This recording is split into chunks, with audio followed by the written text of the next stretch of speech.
పొరుగు దేశం బంగ్లాదేశ్ పరిస్థితి పాకిస్తాన్ కన్నా చాలా వర్స్ట్గా ఉందండి.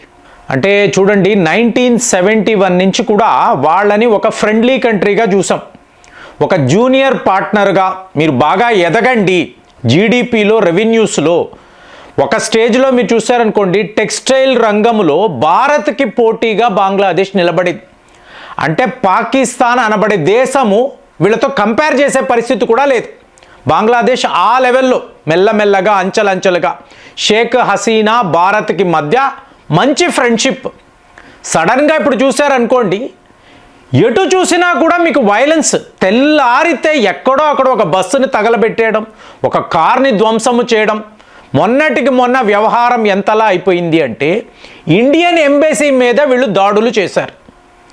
మీరు ఒక రాయబార కార్యాలయం మీద ఇలాంటి దాడులు అంటే act of warrant. As per rules ఇవాళ భారత్ బంగ్లాదేశ్పై యుద్ధము ప్రకటించాలి. ఇది జరగాలి, కానీ మన వైపు మన ప్లాన్ టోటల్గా వేరేలా ఉంది. సో ఇప్పుడు మీరు కారణాలు అంటూ వెతికేరు అనుకోండి, వాళ్ళ వైపు నుంచి చూడండి. ఫస్ట్ వాళ్ళ కండిషన్, షేక్ హసీనా బంగ్లాదేశ్కి వ్యతిరేకంగా మాట్లాడుతున్నారు. ఆవిడేనండి బంగ్లాదేశ్ ప్రధానమంత్రి. దీన్ని వీళ్ళు మర్చిపోతున్నారు. ఓకే, అయిపోయింది. సో ఈవిడని భారత్ బంగ్లాదేశ్కి అప్పచెప్పాలి. ఇది మన ఎంబసీ అధికారులను పిలిచి వాళ్ళు చెప్తున్నారు. బాగుందా? అయిపోయింది. ఇక రెండవ లెవెల్లో చూశారనుకోండి, hit man, unknown gun man. వీళ్ళు భారత్ నుంచే వచ్చారు బంగ్లాదేశ్లోకి. మా అమూల్యమైన తీవ్రవాదులు, మేము కష్టపడి పోషించే తీవ్రవాదులను ఇలా లేపేసి సరిహద్దులు దాటుకొని వాళ్ళు మళ్ళీ ఇండియాలోకి వెళ్ళిపోతున్నారు. అందుకే వాళ్ళు దొరకడం లేదు.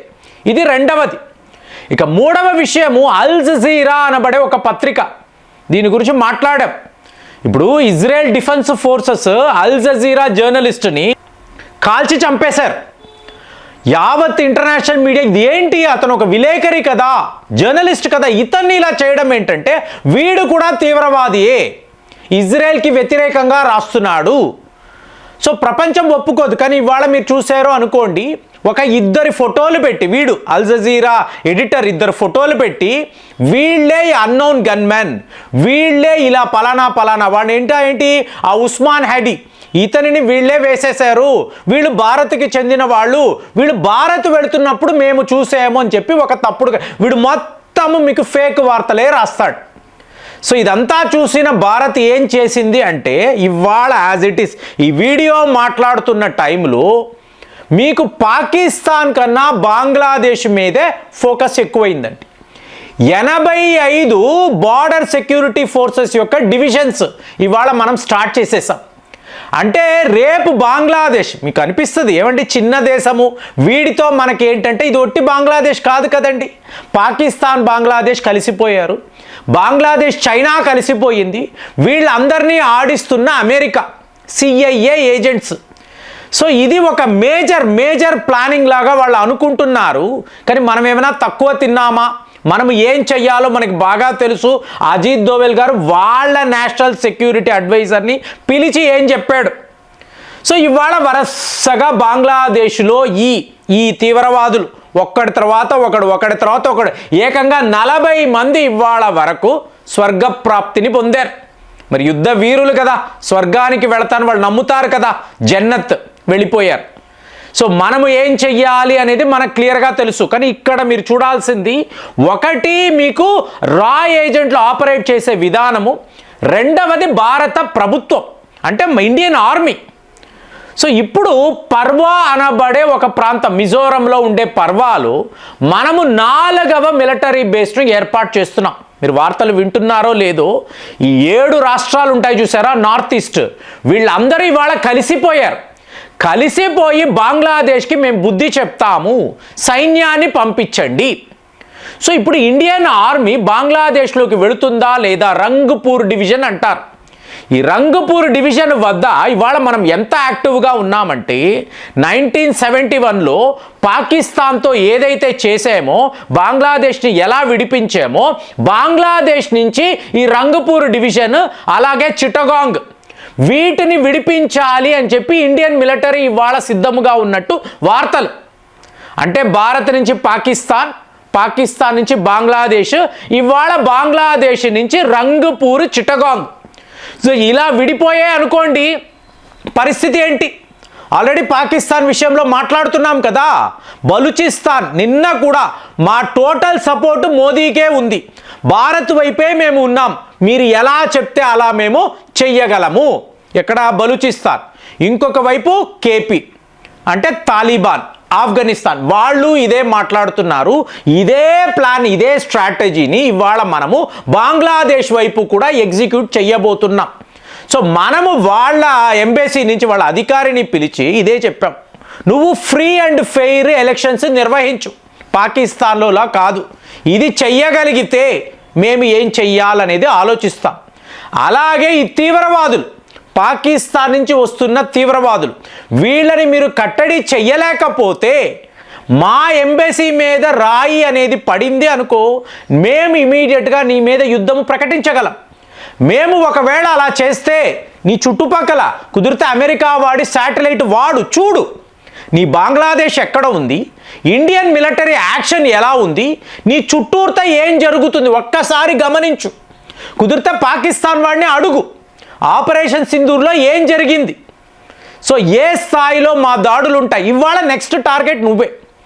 ఖచ్చితంగా బంగ్లాదేశ్ మీద ఒక మిలిటరీ యాక్షన్ ఉంటుందని చెప్పి మన ఆర్మీ వాళ్ళు చెప్తున్నారు. సో అలాంటప్పుడు ప్లాన్ ఏమిటి అంటే బంగ్లాదేశ్ని కూడా, అంటే పాకిస్తాన్ ఏమయ్యిందో ఇప్పుడు మీరు చూసారనుకోండి, బీహార్ ఇక్కడ కిషన్ గంజ్. సో ఈ ప్రాంతములో మన ఇండియన్ మిలిటరీ ఏం చేస్తుంది, ఎన్నెన్ని డివిజన్స్, ఎన్నెన్ని గ్యారిసన్స్ను మనం అక్కడ నిర్మిస్తున్నాము చూస్తే అర్థమవుతుంది. ఖర్చు కదండి, ఇంతంత మంది సైనికులను మీరు బీహార్ సరిహద్దుల దాకా తీసుకువెళ్ళి అక్కడ వాళ్ళకి మీకు షెల్టర్స్, డివిజన్స్, ఫుడ్ ఖర్చు కదా. కానీ మా ప్లాన్లో ఇది ఒక భాగం. పాకిస్తాన్ ఎలా ముక్కలు ముక్కలు అవుతుందో బంగ్లాదేశ్ కూడా సరిగ్గా అదే గతి పడుతుంది. ఆలోచించుకో. అంటే వాళ్ళ ఎంబసీ అధికారిని పిలిచి మనం చెప్తున్న విషయం, కిషన్ గంజ్ దగ్గర చూడు, అలాగే వెస్ట్ బెంగాల్ వద్ద చోప్రా ప్రాంతంలో ఏం జరుగుతుంది గమనించు. ఇక బాముని అంటారు, బాముని అంటే అస్సాం వద్ద ఉండే ఒక డివిజన్. అంటే ఇంతకుముందు లేదండి, ఇంతకుముందు మనం ఈ స్థాయిలో బంగ్లాదేశ్ విషయంలో ఫోకస్ పెట్టలేదు. ఇప్పుడు పెడుతున్నాం. ఎందుకు పెడుతున్నాము అంటే పాకిస్తాన్, బంగ్లాదేశ్ కలిసిపోయాయి. షేక్ హసీనా గారు భారత్లో ఉన్నారు, మీకు ఫిబ్రవరి నెల ఎలక్షన్స్.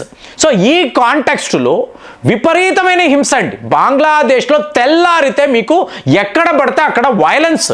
సో ముందు దాన్ని కట్టడి చెయ్యలేకపోతే నువ్వు ఏం చేస్తున్నావు, డైరెక్ట్గా భారత్ని బ్లేమ్ చేస్తున్నావు. సో మీ వల్లే మా దేశం ఇలా అయ్యింది, అసలు నీకు స్వతంత్రం ఇప్పించిందే మేము అన్న విషయాన్ని, చరిత్రను మర్చిపోయి నువ్వు ఇలా మాట్లాడుతున్నావు అనుకో, పాకిస్తాన్కి పట్టిన గతే నీకు కూడా పడుతుంది. అంటే ఇవాళ మన ఫారిన్ పాలసీలో వచ్చిన మార్పు ఏంటో చెప్పమంటారా, మనము బంగ్లాదేశ్ని ఫ్రెండ్లీ కంట్రీ అనబడే ట్యాగ్ నుంచి రిమూవ్ చేసేసాం. అంటే బంగ్లాదేశ్ ఇవాళ మన శత్రు దేశం. దీన్ని మనం అఫీషియల్గా చెప్తున్నా కదా, రా ఏజెంట్లు అజిత్ దోవెల్ గారు వీళ్ళు ఏం చేస్తున్నారు టోటల్గా వేరండి. కానీ ప్రభుత్వము పరంగా మోదీ వాళ్ళ ఫారిన్ పాలసీ ఏమిటి అంటే, పాకిస్తాన్ లాగే బంగ్లాదేశ్ కూడా మా శత్రు దేశము. ఒక్కసారి ప్రకటన వచ్చింది అనుకోండి, వాళ్ళతో వ్యాపారము ఉండదు. మన దేశం నుంచి వెళ్ళే సరుకులు అనేవి ఏమీ కూడా అక్కడికి వెళ్ళవు. టోటల్గా పవర్ సప్లై అంటే గ్రిడ్స్ అనేవి ఆపేస్తాం. ఇంటర్నెట్ ఫెసిలిటీ అంటే టోటల్గా ఒక 3 లక్షల మంది టెక్స్టైల్ రంగాన్ని నమ్ముకొని బతికిన బంగ్లాదేశ్ ప్రజలు ఇవాళ ఉద్యోగాలు లేక, జీతాలు లేక ఎలా బతకాలో కూడా తెలియని పరిస్థితిలో వాళ్ళు ఉన్నారు. మరి ఇదంతా ఫిబ్రవరి నెల ఎలక్షన్స్. ఈ టైంలో ఎవరు గెలుస్తారు, ఎవరు ఓడిపోతారు, దాని మీదే మన యాక్షన్ అనేది డిపెండ్ అయి ఉంటుందని చెప్పి ఇవాళ అందరూ మాట్లాడుతున్నారు. మరి బంగ్లాదేశ్ విషయంలో మన మిలిటరీ యాక్షన్ ఎలా ఉండాలి, మీరేం ఆలోచిస్తున్నారు? కామెంట్స్లో రాయండి. మళ్ళీ వచ్చే వీడియోలో కలుద్దాం. జై హింద్.